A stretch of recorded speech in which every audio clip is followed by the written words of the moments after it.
আমাদের গ্রামে জল আসছে, জল। সরকারের তরফ থেকে ত্রাণ শিবিরের তিরপল চিঁড়ে পাঠানো হচ্ছে। দেখুন মাথায় করে এই লোকগুলো আমাদের গ্রামের ভেতরে দিয়ে যাচ্ছে। অনেক চওড়া ওখান থেকে এখান পর্যন্ত, অনেক চওড়া রাস্তা।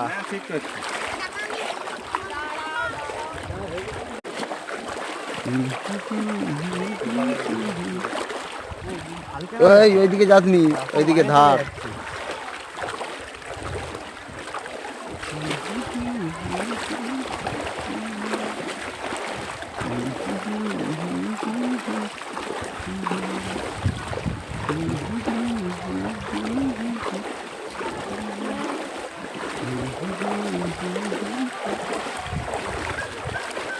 আবার এইদিকে, এখন আবার এইদিকে জল আসছে না, এইদিকে বুঝতে পারা যাচ্ছে।